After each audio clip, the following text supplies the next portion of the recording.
Welcome back, everybody. Hope your week is going well for you. We are sitting here on a Wednesday evening. I'm doing a PM video, so that's where the shadows are coming into play here.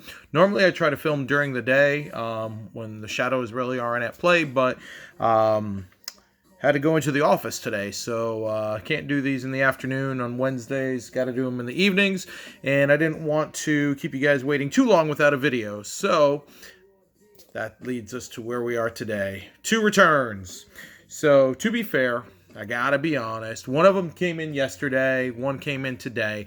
I don't like doing videos as much now that are just one returns. It kind of takes up a lot of space and time, and I want you guys to get some quality when you're watching my videos and opening my envelopes. So typically, if I'm just getting one in, I'll hold it for a day or two in the hopes that I get some other stuff, as was the case here. So with the returns, the Tampa one actually did come in yesterday. The Indianapolis one came in today.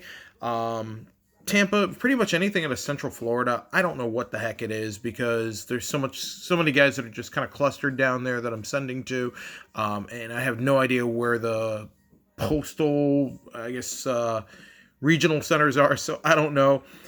Indianapolis, that is one that I didn't even need to know because as soon as I looked at the envelope, I knew where it came from, and you guys will understand what I mean by that in a minute.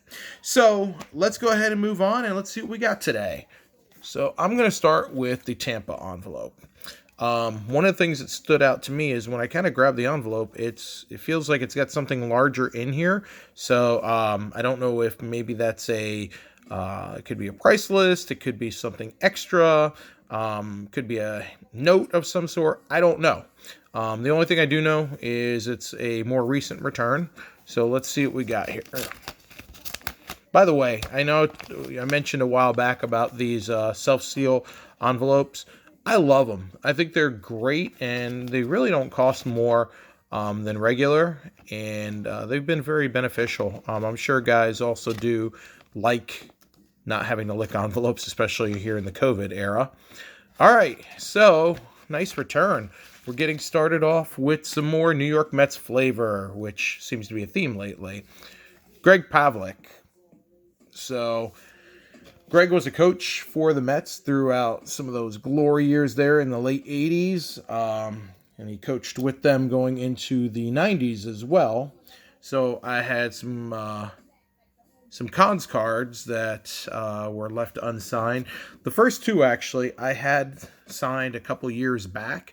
I just happen to still have an extra one of each from duplicate team sets, and I'll explain why in a sec with that. But this one here, somehow it completely missed getting signed previously. I was going back through and kind of inventorying what I had for cons cards and found out that one was not signed. And then the day I sent that letter out, I sent it out in the morning. Don't you know, that evening, I found another cons team set that I did not have him on, like the 1995 set.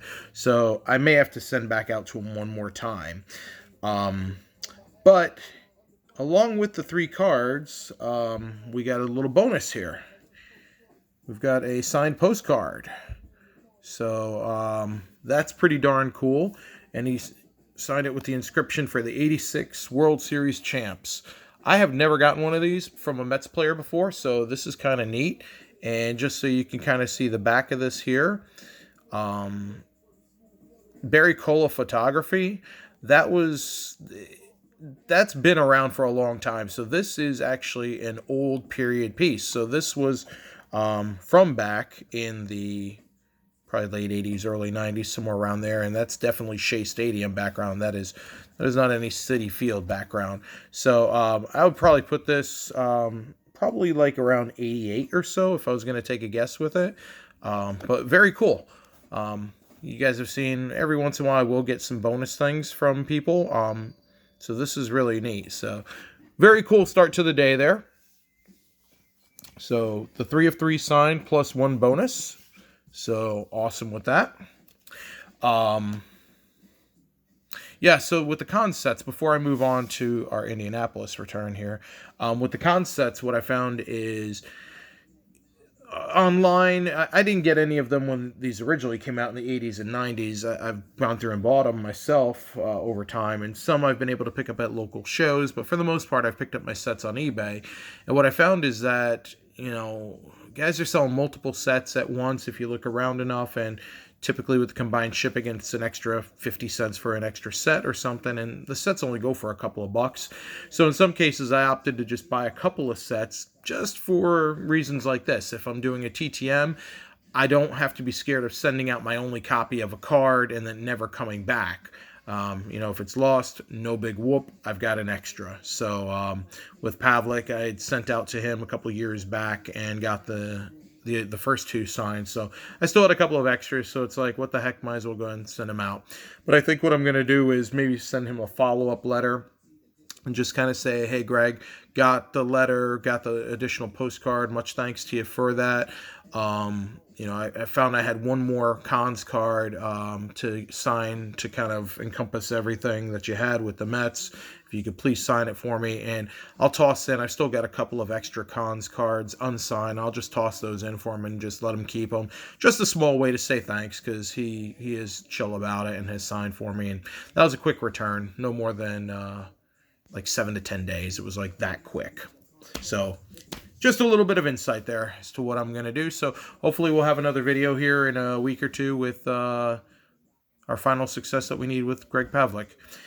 All right, on to Indianapolis. So I told you guys I knew who this was without even needing to research. So I did not look at my Google Docs to see who I had out and what was coming back, because when you turn it over, not only do we see that it's a newer envelope, but we got a return sticker on there. So anybody that's looking to pilfer an autograph address, here you go. Here's your freebie.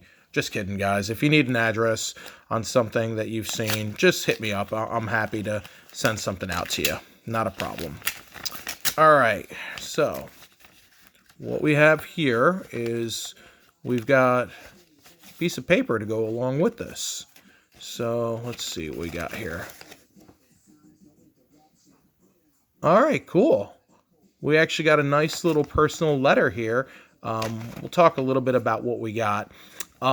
So what we had was, I guess, Dyer Miller is a no dupes guy, I guess, because I sent an extra 82 tops and he didn't sign it. But hey, that's fine. I'm not going to complain. So we've got old tops, an old Fleer. And then when I was digging through some stuff, I actually found an old Angels card. So I was like, what the heck? We'll go ahead and send that as well. And just to let you guys see a little bit of the letter here, he wrote a nice little return letter. He's got it dated and just kind of says, thanks for the nice note, and being a baseball fan, I was hoping the Mets would still do well this year. I still have friends that work for the organization. I see where Wilpon has sold the team. Wilpon and Doubleday owned the team when I played there in 80-81. Mr. Wilpon treated me very well, thought he was a class act. Hopefully the Mets can finish strong. Stay healthy and safe in these troubling times. The best to you and your family. Best wishes, Diane.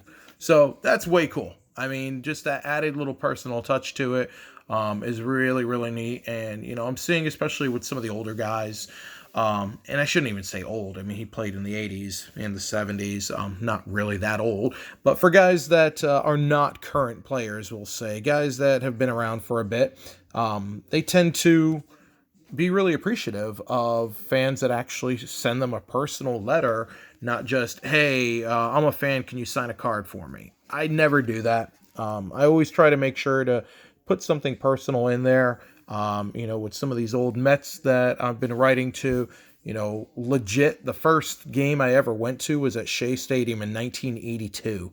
I was playing Little League, and our end of season award was they took the whole league to a game at Shea Stadium, and I remember the Mets won the game against the Dodgers 4-2.